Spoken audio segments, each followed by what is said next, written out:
Poulomi. Hi, Very Alakshit. Hey, nice to have you here. This is the second season of our Marketing Jedis series. Really honored to have you on this conversation. So, Poulomi, I was going through your LinkedIn profile and I was seeing how your journey has panned up, right? So I know what you have been up to recently, but I was trying to look at what you have been doing all your life since like 2006, right? And it's very difficult stories to stitch together. So I would like to know how did it all start, and how in general, how would you want to talk about your journey as being that top marketing leader of the country? Firstly, thank you so much. Honor, as always, to speak to all of you. And top marketing leaders or not, but yes, an interesting journey for sure. Encapsulating it in two phases.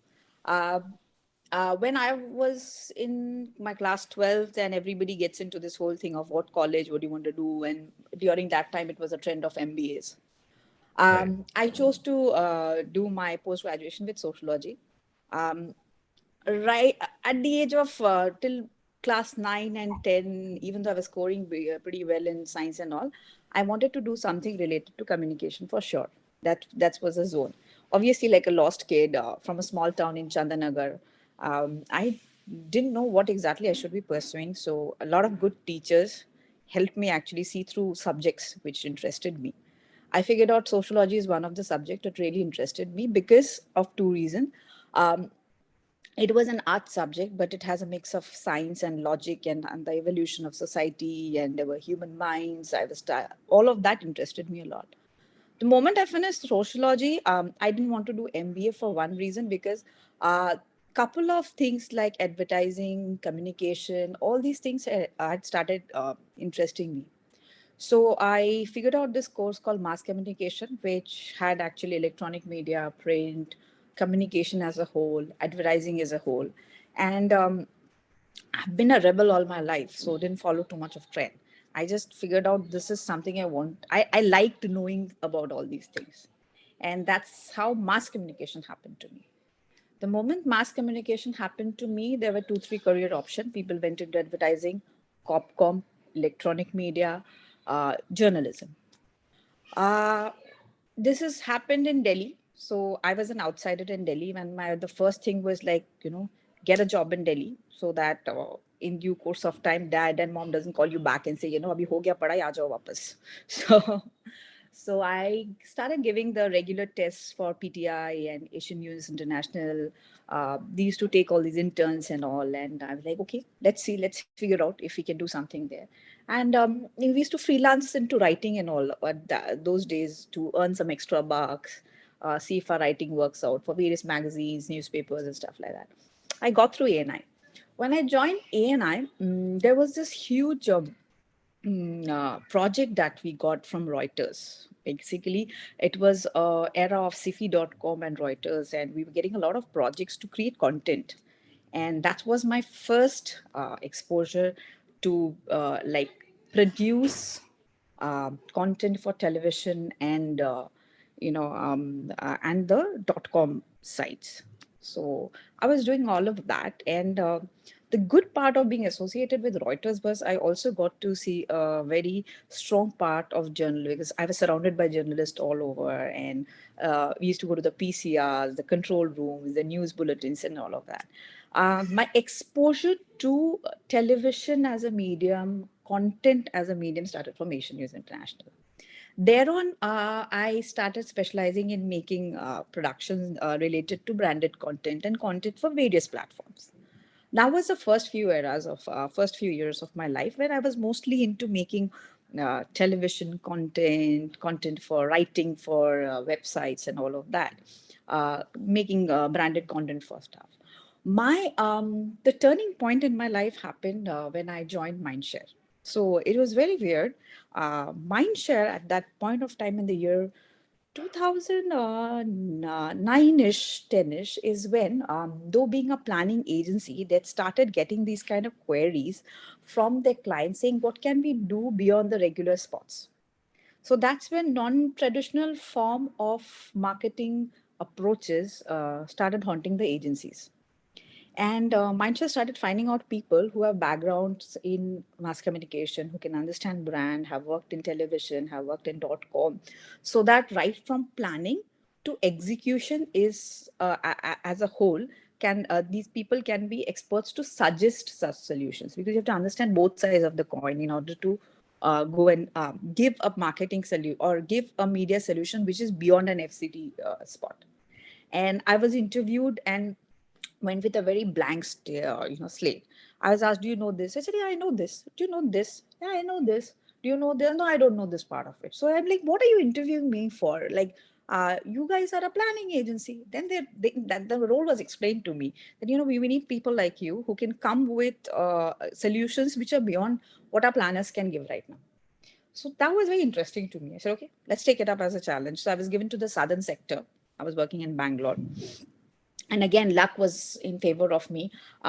Lenovo at that point of time suddenly came out with 100 crore budget, because they were doing their for those who do campaign, it was almost like a relaunch across the Asia Pacific region. And obviously when you have such good budget with an interesting category like that, you have to come up with innovative solutions as from an agency point of view. And I got into the thick of things. It took me 3 months to understand the game of the how agencies work. What is the relationship? How a planning works? How what are the traditional planners doing? How am I supposed to add on to it? And those few years gave me some of the best clients. I worked on USL. I worked with Manipal University, Madura Garments, Lenovo, and such a plethora of different category and client. My first stint of looking at giving solutions into the media space and handling and giving them solution, though the team was giving them the regular television solutions, print solution, I was coming back and adding the innovations that you can do there. I was coming back with print innovations, activations, like things like association with sunburns of the world, how you can actually extrapolate a better um, exposure of your brand, when you associate with properties like this. Then getting into a situation of slowly and steadily, the acceptance of clients also started growing a lot. And while I was doing this, there was a beautiful osmosis. I started getting into planning. I said, okay, now that I know this, let me know the basis of planning. And then Excel came into blank. Till about this time, my life was more about PPTs, making great ideas into flamboyant ideas, getting them excited. Come on, let's do this. Let's do the roadie association. Let's create these chaoses in sunburn, and let's give interactive media, get AI. While I was doing this, I started interacting with the business team, and I started learning the how they do their planning stuff. So that's my hands-on training with media planning started from there. The Excel, from the books. I had learned it on the books, but not on the Excel sheet so far. And then Madison happened to me, and I was with ITC, and ITC being one of the most data centric clients I've ever come across. Um, Initially, it was very overwhelming because I was coming from a category which was, innovative, like Lenovo, and Madura Garments, Alan Solly, Peter England. And here suddenly I was into Vivel, which was an FMCG category, which did so much of media burning every month, and the numbers and the data and the house and pan. First month, it was a little overwhelming for me. "Ye ho kya raha hai?" But I said, "Oh, this is a scope." And the only good thing that I knew about myself, that if something somebody can learn in 6 months, I'll be able to capture that in 3 months. Consumer understanding started also off from my exposure of working with various brands. So every time there was a research with one of the brands, we were called and we were opened up to this consumer research. And I loved hearing people, observing. That's one of my favorite things. Even now, when I go out somewhere, I sit alone and I keep observing people. Uh, Being in that agency, my understanding of various categories, needs of consumers, a lot of researches, data, I started enjoying putting all these matters together and seeing how you can loop in each thing leads to the other. And ITC gave me an opportunity of looking at a lot of data, reading data. And some of my mentors at that point of time were in Mindshare and in Madison had taught me how to read data. Like, you have so much numbers, you churn out, you get that. Now, how are you going to write one sentence and infer it? And that's the role that you have to start playing if you want to get into that leadership position. There was a time when we did the logs and we saw the reports, we saw the numbers and gave it. So that journey was very beautiful for me and was very practical for me. I did it all, one step at a time. Then did that for a long time. Data happened, started liking data instead of getting scared of a lot of Excel and a lot of numbers. Started understanding that, oh, this can be boiled down to a single sentence, and that can be inferred into one of the strategy that I'm planning to build on. If I build on the strategy and then come out with a plan, then the plan also needs to get executed. And while I was doing the execution, my previous exposure to television and how things work over there, how right from the way a camera works to if I give you how many seconds it needed, the technicalities of the medium, the logistics of the medium. So it started giving me edge for a lot of people who were, like, for example, there were planners who were much better in planning than me. Okay, they did it in Excel, but I knew that this plan needs to get executed from an Excel to a television point. So the strategic time that you need, how you need to do, how many seconds. So for me, everything was theory and practical execution.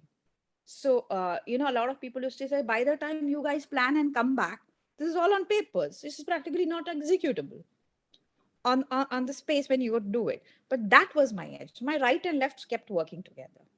And then I was in Calcutta, and I was working with all the big brands. I got a call from Joy, 75 CR is a company. Heard about it little. I said, let's meet them. What's there? The moment I met the chairperson, I saw their product. I was very greedy about doing beyond what I can do right now. And that was one of the reasons why I joined them. Once he spoke to me, the role that he had given me was a media role. Then I told him, I told Mr. He said, sir, you know what? The role that you have given me will practically take 10 days of my life. Why would you want to pay me for the rest of the year? Give me this job. In the next couple of years, I'm going to set your market. He said, no, we don't want to. I said, but I'm sure you'll have to give me to handle the entire marketing piece. In my mind, at that stage in my life, of course, money is a concern and an intent. We all want to earn, but I knew there's scope and headroom to grow. And I could sense a potential. And it could give me an opportunity to explore my media, my strategic mind, my communication skills, all put together. So why not give it a shot? So a lot of people discouraged, why are you leaving big brands? Don't do this at this stage of my career. It was honest, calculated risk for with the sheer uh, intent of I want to hit the ball out of it. Let's do this. Let's see where it goes. Nothing to lose. And then it's been history. We are at 450 CR. I've been working with the organization. The journey has been extremely good, satisfying, good, no. Growth has been good as a company, 25% CAGR growth every year. Uh, I have been given the opportunity to work, explain, manifest my ideas. That liberty has been given to me. And obviously the ownership then comes automatically, that if you're doing something, how you want to. Worked with small team, had my hard times, but absolutely no regrets. That's in a nutshell what it has been. Thanks, Poulomi. Thanks for that detailed answer on things, and it really makes sense, right? In the very beginning, when you said that you have been a rebel all through your life, then it started making sense, right? That how did you cross those boundaries, right? And Yeah, and and I extremely fearless. That's that. If Yeah. you have to define me, that's the only thing I would say. And nothing out of the world. Very common human being. No Right. extraordinary thing. I've just been extremely fearless overall. That's about it. Right, right. And that's something maybe you have also imparted with Joy, right? And that's why we see those ads. I'm sure it's not a personal decision, but the entire thing comes Yeah. together. Like, yes. The comic celebrity Bharti's association with Yeah. Joy as a brand ambassador, and Yeah. that ad which went just viral, right? It just it took internet by the storm. Yeah. Yeah, and that satisfying part also ties along with it, right? The satisfaction that you get out of all that. And that brings me to the second question, which is about there has been, so you had your own journey as a marketing leader, and on the other side there is a consumer, right, which is also evolving along with you, right? And you have to, Right. it's a game, right? You have to keep moving along with the consumer. Right. So what have you seen as a significant change? What kind of evolution have you seen in the consumer, and more importantly in the buying behavior, to be specific? Right.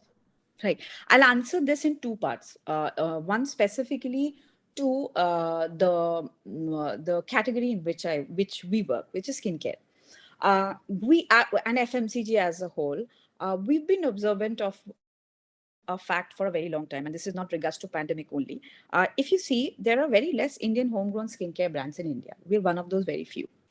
And mostly what happens is we get drawn into one product wonder phenomena. Okay. Almond oil Bajaj. Okay. Jhandu, one thing. Vico turmeric cream. So we've always had this thing that why is it that every Indian FMCG personal care company has one very strong product? Beyond that, it doesn't grow. As a business, it grows. Huge turnovers of those one product, but nothing beyond that. Now, this was there in our mind for a long time, and we were very concerned about this because what we wanted to be a new age personal care product for the Indian consumer. And the first thing that we did is that we need to at least have three legs instead of one. So if you see in our moisturization cream category, we have a 46% market share, which is the largest. We are known for moisturization as a company. But then we started building our face wash for two, three reasons. Summer portfolio increase, all the round year consumption, business sense made. Also, we wanted to ensure, and we started promoting face washes when we were making less money than what we were selling. Okay. And myself and Mr. Agarwal were always at the thing and saying that you guys are mad to do this, like, the board meetings and all. We are selling so much of cream. You don't seem to advertise on cream. You want to advertise face wash. Why? What is the logic behind it? So we kept explaining ourselves, we have to look at this category from a consumer's perspective. Today, my consumers' demands are evolving. There was oil, there came cream, there came body lotion. Now they use face wash. Tomorrow they evolve scrub. They will use a face pack. As a consumer facing company, today, if I can't hold them back for their basic needs of what they want and offer them that, I anyways fail as a personal care brand. Right. So it's not about doing business in one FMCG category and that's about it. If you want to be a personal care brand, then firstly your offerings needs to show that. So we started getting into face wash and today we have a good percentage over there and we are like the fifth or sixth in number. There was a time when right from the Godreges of the world had entered with a 10 rupee pack and people thought it's going to get killed. But we have seen various people, companies coming in and going out of this category, but we held our fort. We said, no, we are going to work towards it. And it was not only about a business sense. We are not looking at a short-term business sense. What we were looking at, again, from a consumer's point, and my consumer is evolving. And if I have to hold them on to my brand, I just can't keep pushing them the cream that I make. I need to see what are the other needs, and I need to offer those. That is something we did right from the beginning. Okay, that's part one. Part two: how is a consumer evolving? how are we evolving? Alakshit, let's understand that. I think I would now. This is a very generic point of view that I'd like to put across. I think simple. Let's you look at their habits, buying habits. Forget about buying habits. Let's look at their habits in general. All of us, after doing our daily chores and doing our basic needs like taking bath, eating food, sleeping for 8 hours, approximately 4 to 5 hours is do we do the other random things. When we do the other random things is your hobbies and then your entertainment value, and it is different for different people. If I have to talk about a mass approach, entertainment comes, some people like to play sports for entertainment, some people like to consume movies, some television has been one of the greatest ways of entertaining people for the long time. Now in that 3 4 hours, okay, that we give to ourselves for entertainment or whatever, um, I think the the mediums through which we want to entertain ourselves have increased.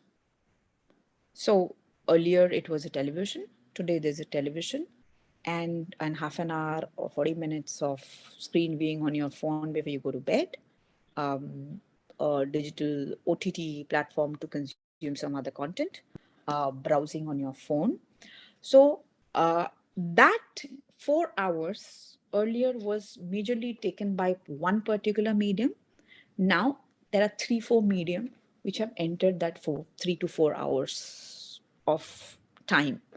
And when we say 3 to 4 hours of our time, uh, as marketers, we would always observe the daily cycle of a consumer, and that gave us the various touch points.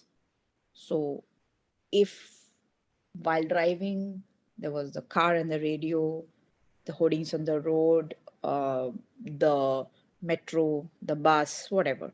And then probably it came down to early morning newspaper, then the news hours. So we used to track the various possibilities in which we could expose ourselves, our communication, our brand, our product in that person's life. Now, while the others have gained importance over the years, like print, television took over print for a long in terms of reach and penetration, but it was still prevailing. It didn't die off because that was a habit. There was a time when newspaper reading was a habit rather than comparing it more from a reach perspective. Hoardings have another value attached to it as a larger than life value. Okay, incidental viewing is larger than life value. Radio has its own dedicated time while driving and stuff like that. Now, Bluetooth is there, playlist is there, Spotify is there. You see, and every medium got infiltrated with newer ways of communication. And the 4 or 5 hours of absolute self time, which was mainly driven by one or two medium, has now been infiltrated by various medium, which are slightly more personalized in terms of approach. Now, coming to this personalized approach, I think that is something stems from the very individualistic mindset that slowly and steadily people are moving towards. It's a very westernized culture, right? Earlier, we weren't like that, but we're moving like, micro management of self, micro realization of needs, individualistic approach is the reason why we have got into this kind of personalized self. Now, the question is, as a marketer, what do you do? What do you do? Who is important for you? Who is not? The challenge as marketers that we face is um, we are a very big populated country, and we have subsets in terms of religion, culture, blah blah blah, which we anyways cater through language, culture, nuances, region wide. Now, in all of this, which was mostly handled by certain medium, the individualistic approach has become a norm of the day. How well you can connect with individual. Now, maybe that cohort is very small, but the question is, do you want to leave them out? Like, their needs are so specific.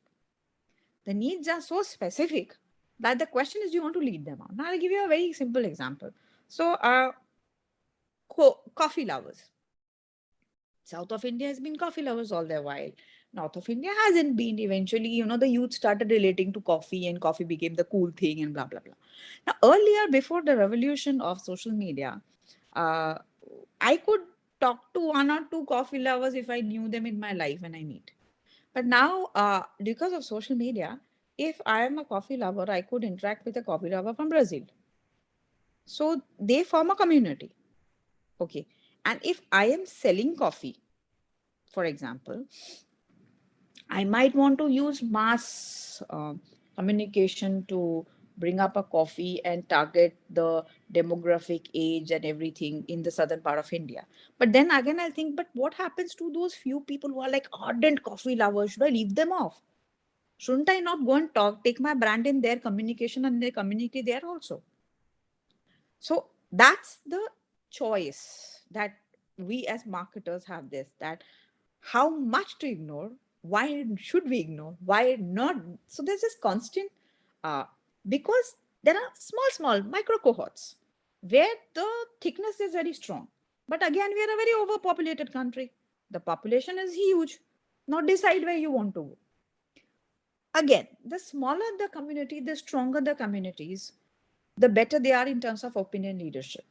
So as a marketer, you know that if I talk there, these people become the real life brand ambassador for me, right? But again, when I look at volume, if I am an FMCG, a volume player, then I need the mass also.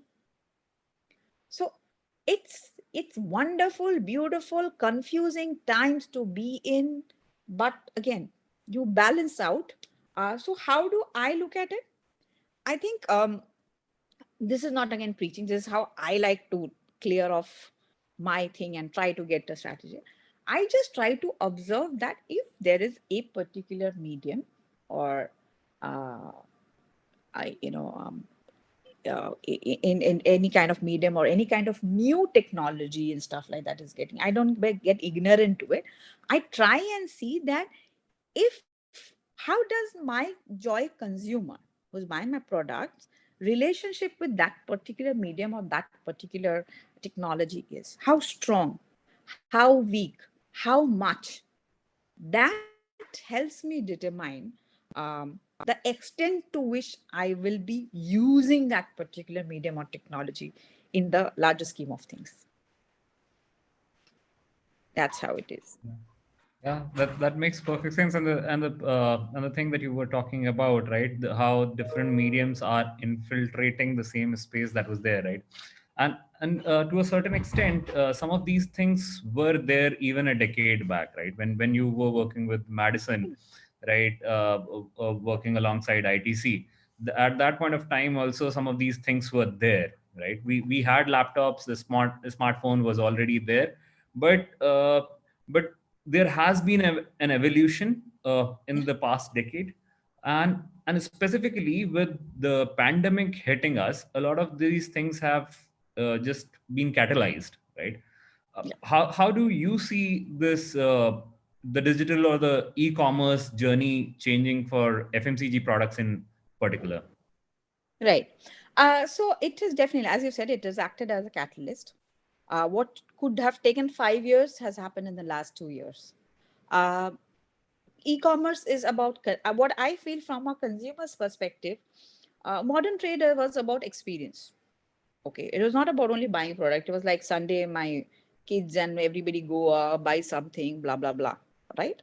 That was the kind of experience a modern trade format gave us.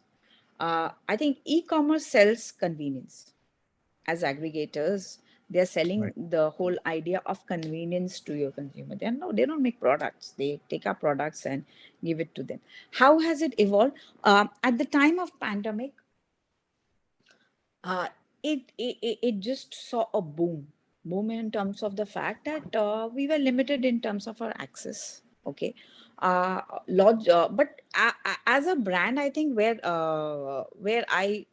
we saw was initially what had happened was our logistics were dampened in the first phase of pandemic. So even getting our products to the e-commerce warehouses also were a problem at that point of time completely.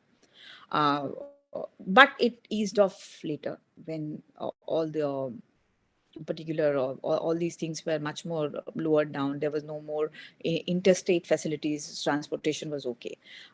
What we felt is that the consumer is looking forward for products to be reached at their doorstep, right? And it is not easy to sell your products on e-commerce as well. I'll tell you why, because we keep discussing this. It is the ROI that all of us look forward to at the end of the day. In a particular store, you have a bandwidth of keeping 10 to 15 max if it's a very good store to store the number of brands in that category. You will have 5, 6, 7, 8 brands, suppose in a lotion category, right? That you can put up on a shelf and somebody comes and picks it up. Here, the moment you write a lotion, you'll have like 200 of them. So the consumer is exposed to those 200 people. The the modus operandi of this, if you look at it deeply and what kind of ROI it is fetching for the company, it is something that you need to look into the books and really find out how much and all. Having said that, as I told you, that these are things that we have to live with. The reason being, the consumer is ordering things from e-commerce.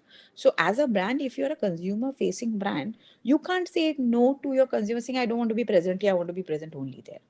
And I Right. still believe that all of this will coexist, whether it is a modern trade, whether it is e-commerce, and whether it is mom and pop store. All of them will be additional channels keep coming in to reach out to your set of consumer. It is a matter of it is a matter of the consumer's choice where they want to order it from. Now, if you look at the a lot of people will give you this feedback that we buy things because we get better discounts from e-commerce, right? So all this put together, while we are looking at it from a consumer's point of view, that we have to delight our consumers, we have to present in all the relevant channels and all, it is difficult for a brand because again, there is conflict between various sales channels, right? About what product you are selling there, at what price you're selling in that platform, vis-a-vis what price you're selling in this at the other platform. So if you look at the entire thing from a business perspective, we would like our consumer to buy our product from any of these channels, and we would like to be present there. But each of these channels have their own modus operandi, and e-commerce has become a very very aggressive game because of couple of reasons. Now, we're not a funded company, especially. We are a regular traditional FMCG player. We believe in making quality product at affordable price. Okay, we're not somebody who sells things at 2,000 rupees a bottle. Okay, so there are a lot of players who are making that and selling. Their only mode of selling is the e-commerce platform. It's plethora of such brands. But you would have observed that whether it is a lens card, whether it is some other Mama Arts of the world, all of them, once they wanted to expand themselves or become a better brand, are coming to the traditional form of selling, which is the offline selling model also. So that gives us to believe that these are going to coexist. We, as brands which are mass, now when going into these channels of sales, find it, we have to be very careful that the ROI of our works out, right? On the other hand, the B2C brands who have been launched there, now to make a bigger foray into and getting into the deeper segments of the society, are coming into the offline platform. So Right. these are the things that you have to observe. And pandemic, definitely, as I told you, the convenience of getting things at your doorstep without moving out is one of the factors that have ignited a consumer to consider this mode of uh, consider this channel of sales more seriously than ever, and we are living up to it as well. So, Poulomi, yeah, some of the pieces that you are mentioning, right? How there is a sort of cross pollination between the traditional companies and the new age startups, right? So, some of the D2C business is getting picked up even by the traditional companies. the digital native or digital first kind of companies are also coming up with their own stores, establishing their Right. distributor network and all those, right? So that's one part of the story, but along with the e-commerce, right, like you were saying, right, the digital infiltration has become a significant chunk, right? And it's not just about the consumption, it's also about the entire digital journey, right? As a marketer, a lot of things have changed for you in terms of the advertisement, how, where do you advertise, what do you advertise, the personalization that you talked about, right? So can you bring a bit of that insights to us as to how these things have transformed for you, how these things have changed your marketing playbook in particular, right? How is digital playing a role there? Sure. Sure. I think uh, obviously all of us agree that the rapid um, penetration of internet, even though still television remains one of the most highly penetrated category, but we can see the advancement that is happening, right? A lot of factors: smartphones, data packs. I think that has made the difference. And the moment the consumer has started using those, as a marketer, it has impacted us because we felt that these mediums have become very personal and are a constant with my consumer. So I'll give you simple things like when we had to do when we used to plan television, print, blah blah blah, all of that was there. Digital initially was about SEOs of the world. Then came the Facebook, then came the social media, Instagram and Twitter. And now we see this whole thing of user generated short format video content, which is again an insight from a consumer's behavior, where everybody wants to be 15 seconds of fame to ape that 15 seconds of fame. Now there are a lot of minor things that to be observed. For example, if you see the smartphone range of 10 to 15,000, the beauty of that is a lot of these apps, a lot of these video platforms are pre-installed in them. So therefore, what I understood is that now these phones have given that opportunity of having some of the preloaded functions. So why not, as a marketer, I start exploring these options because they seem to be doing the right kind of messaging to this TG.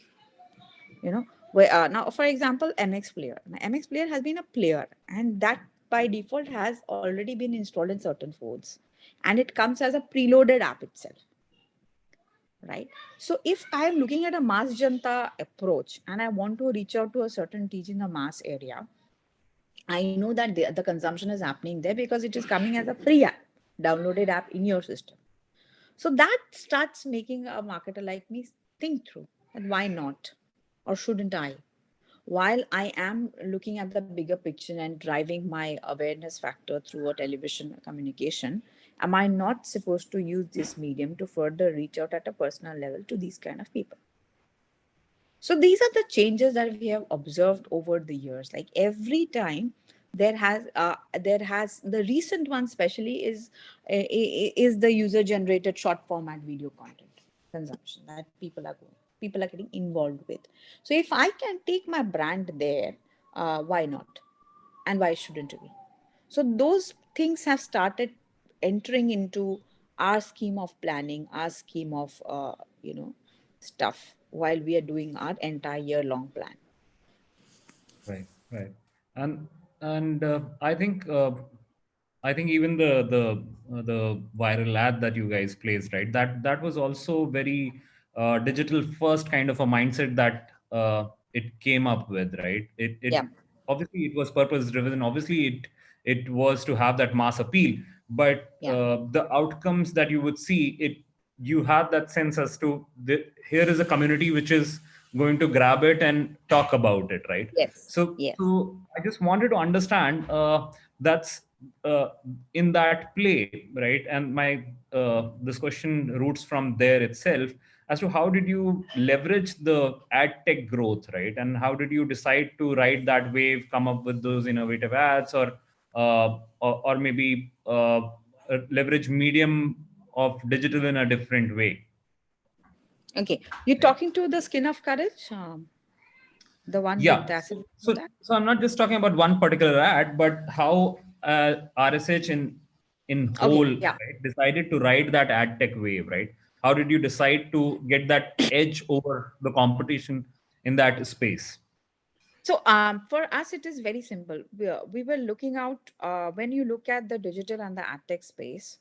Uh, we wanted to have conversation around our brand, and we targeted two, three types of emotions that we wanted to attach with our brands by continuously being present in this space. One of the key KPI drivers that we are trying to KPI for the brand that we are trying to drive is empathy.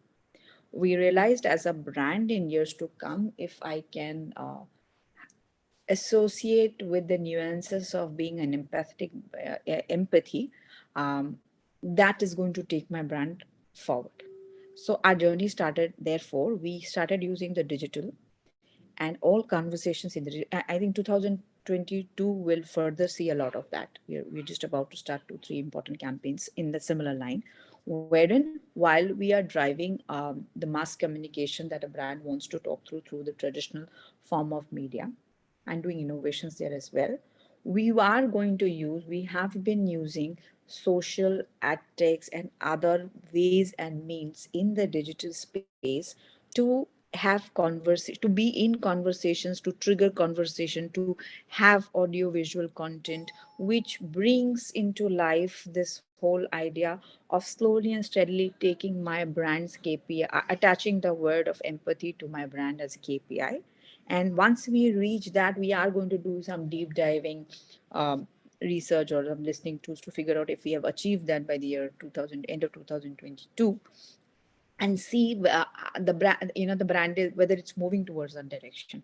Because our KPI is one of the key KPIs is to take the the brand associate with the word empathy, and that is the reason you will see a lot of content around my brand or conversations around my brand in that space, in that space. Got it. Got it. So there is certain associations that you have with the brand, and then you try to leverage that on Yeah, different channels as well, which majorly happens through social as a channel, right? But beyond social, also there is a programmatic personalization that we are also looking at, right? yeah, Uh, yeah. do you want to talk some bit about how that journey is evolving at Joy?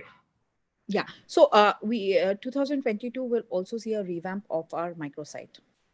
I think we Okay. intended to do that last year itself, but due to the pandemic, things got a little delayed. We have a better programmatic website now. Okay. Okay. We are going to have an e-commerce friendly website. That's a different thing we're going to sell. But beyond that, also, we now want to know the consumers who reach out to us from the digital space. So mostly all our intent will be whatever we do in the digital space or television space has a way of a CTA to bring them back to our microsite, and the microsite is programmed and will be programmed in a way that we get to know the details of my consumer in a better way rather than what we used to know earlier. That helps me understand my community small, make them break down into smaller chunks of people, and you understand and further help me grow in terms of my offerings also. Right, for example, launching a product in FMCG is a big thing. We talk to masses and Yeah. masses of people. Uh, it's not about testing it in the lab and just giving it these days. It's about how a consumer feels about the product. It Right. has gone beyond the senses of smell, and I think it's about feel and packaging and all of that. But the moment I grow this community stronger, it becomes easier for me to try out new things with this good set of brand loyals that I have. So programmatics is something that we are working on. To be very honest, at Right. first we weren't that savvy when it comes to all of this. We have worked out this. This is going to make a huge difference in the life of RSH as Joy as a brand coming 2022. And then usage of AI or usage of augmented reality, all of this is making entry into our lives in smaller ways. I wouldn't say that we are very huge on that. Okay. Sure. But you would see one or two campaigns where we have experimented using such kind of ad texting, and the measurement of that is also being taken care of. And uh, we're at a starting stage of experiencing the importance or the impact that these things can create Sure. for a brand. So I hope it works for the best. I'm very sure it'll work for the best, uh, because we are seeing a lot of players moving in that direction, right? So the cross pollination that I was talking about, everyone is trying to have a different journey, right? So Yes. for example, for a D2C brand, you would see that they are also starting really small on the offline world, and there's just one store somewhere, and stuff like that, right? But they are also trying to scale things up. So just trying to double click on that, and trying to understand, are you seeing various pieces of this programmatic business also coming together at Joy? Are you guys investing in CIP, DMPs, and all those things, so as to know your customer better, to understand a We whole are. We differently? are. Definitely we are. But we have couple of things. For us, it is not only in the marketing space, it's also on the, the sales front, which is basically a lot to do with the on-ground sales force that we have, and automation and the technology usage over there is also evolving. So the beauty of FMCG is that when you hire a traditional player and you have 8,000 people, people, 800 to 1,000 people up on the streets to actually sell your products, there's a huge network and a lot of technology that needs to be built in there with your dealer distributors, your guys out on the street to bring them back. We are investing in that as well. That is one of the key agendas, and we again 2022 you'll see we see a complete turnover over there as well. We Right. started a program that's already piloted. As far as marketing is concerned, yes, we are investing in that, listening tools and stuff like that. We are trying to build on that. But as I told you, I wouldn't say we've done it all. We're at a Yeah. nascent stage of doing things and experiencing it for the first time. And as I told you, the first step towards that was to ensure that we have a website which is well programmed in a manner to ensure we bring all our audiences there and try to see how those audiences become a community, and that community helps us build the brand forward. Right. Right. And that's that's interesting. I think uh, that gives you a sense of what is to be done and when that has to be done, right? A sense of how I am structured has to be taken in context, right? It's not just that whatever is going around in the market, or whatever you are listening from other platforms, you can't just translate it to your organization or your marketing strategy Oh, in that's particular. something very beautiful you said, Rush. Now, no, everybody has their own journey. Now, the problem is what the biggest thing that we have to be marketers first, understand your own product, understand the nuances of your own company. It's very easy to read fancy books, it's very easy to talk about platforms, it's very easy. Do the good for having conversations with your peers and try to know the fact. But I think. Being hands to heart, we all know that if you have to make there are projects that you do to satisfy yourself, that you have learned, you have grown, but not necessarily that fits into the scheme of things that you are working for. Understanding your product, going I've spent months on the fields to see who are the consumers of Joy, been to their households and all. That's important for me, that understanding your consumer, and like you said, understanding your business goal. Because often the problem that happens, what I felt is, not necessarily that every business what is your problem, you need to understand. Now if the problem is a business problem, not necessarily every business problem's solution is a marketing solution, firstly. Secondly, your marketing has to be aligned to your business objective. That's what we are here for, business. It's not a fancy, for me, I joined a company which was 75 CR, a homegrown Indian company with the values intact, but it had its own way of functioning. Now, my learnings of the past from big brands should not be a deterrent to conduct myself with this brand. The idea is to balance that and take the business forward. Every decision I take at the end of the day has to impact my business. If all the decisions I take is to impact my personality or my work or my intellect only, um, it doesn't work. What is the point? Then I will not be a successful marketer. I will be a successful, in your own way. That okay, I know it all. The question is not. We have to learn and relearn with every organization, every product, every category. Even categories behave very differently. Yeah. Every category behaves very differently. Every category's consumers interaction with various mediums will be different. Service based industry is so different than what we have. The service based industry, whether it's an insurance and all, are completely click based, ROI based when they go to their digital platforms, right? Right. And the intent of somebody, suppose I'm selling insurance, okay, I know I will be talking to people don't go buy an insurance like face washes of mine. If the mind is set with an intent that I need an insurance for my company or my family, you go and search for insurance, therefore you have options and blah blah blah. That means the intent of that person now imagine the same person, will that person with the intent of buying face wash will Google my face wash? Yeah. It does. So how differently two categories are behaving in the same space, Right. that is extremely important. So a Right. lot of people come back to me, do you guys do campaigns which are performance based marketing? How do you justify performance based marketing? Right. For a lot of service based thing, it is a performance based. Every click does it gets converted.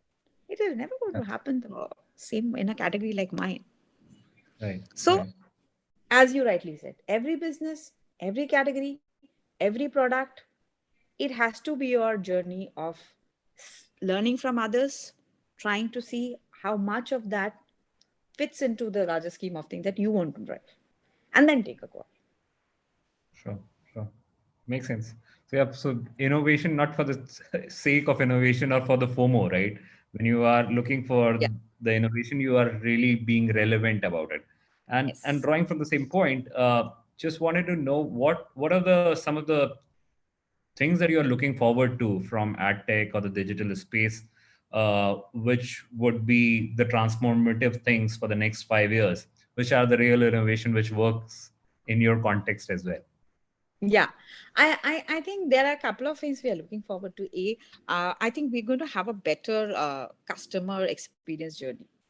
We've been trying to work with some of the companies to better off some of the experiences that we want to give to our consumers from the brand perspective. As I told you, you will see when the microsite launches itself, there are a couple of things that we are doing there, which will be a delight for my customer. Okay, and that will give us a scope to better our experience, like better their experience of interaction with our brand.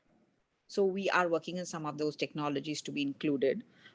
We're trying to be very much more responsive, and for that we needed the help of ad tech and some of the programmatics to actually get into a faster communication in terms of receiving questions and answering back, and giving them a more live feel that we're there for them. So from a marketer's perspective, at least my KPIs have been given, and I'm working towards that, both to increase the customer experience with the brand, and being more responsive as a brand in every space in which my consumer is trying to interact with me. So we're not trying to leave. Earlier, it used to be. I think that was a lag from our end. We were pretty much lagging there. We used to, but we were very delayed in terms of thing. I am working on these two projects to be precise, and using some of the technologies that are available currently in the market to to better off the customer experience and be more responsive towards my consumer. Good. Uh, and the world of technology is such, right? A lot of things are just plug and play. So you think Yeah, about it, there's some player which is available to just plug things in and yeah, get things rolling, right?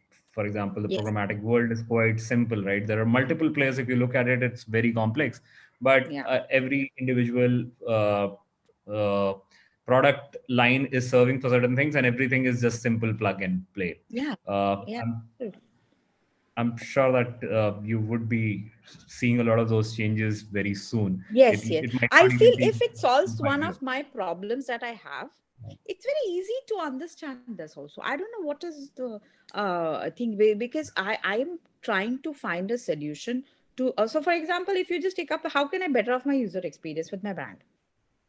If Right. this is where it is, I'm going to search out for opportunities firstly where people are getting in touch with my other than physically as well. And Yeah. in those areas, what are the areas in which I can actually, like you say, have a programmatic plugin which can actually to extract the mentality or the sentiments or the words. It could be in the form of keywords, it could be in the form of sentimental mapping. And as a marketer, if I receive those information in a beautiful platter every month, I would love to take those technology into for. And that's exactly what we're trying to see.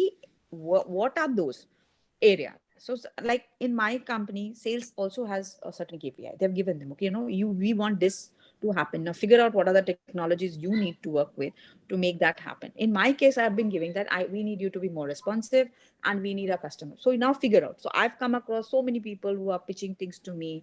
There are some beautiful technologies which are giving me listening tools across all the e-commerce platform, like a crawlers and stuff, and the report comes in different format. I'm exploring all of them, and we want to include all of in 2022. These are the two, three things that these are the two KPIs. Now I might have to depend on more than two to three programmatic, uh, you know, or technology plugins to actually extract this kind of information and better it off. Great, great, Pauline. Nice to know there are things in play already. Uh, that brings my sort of questions to end. And thank you so much. Really grateful that you took the time to have this conversation with me. Some beautiful insights. We as an ad tech company, we talk to the digital first kind of guys quite often than the people who are evolving from the traditional side, right? So even if you talk about the large FMCG plays, right, they have like just too many teams. At least one of the team would be doing this part of the D2C as well. But being a healthy size company that you guys are, and you are trying to look at that transformational journey, right? It was really insightful, and thank you so much. Thanks so much for Thank you sharing so all much. that with us.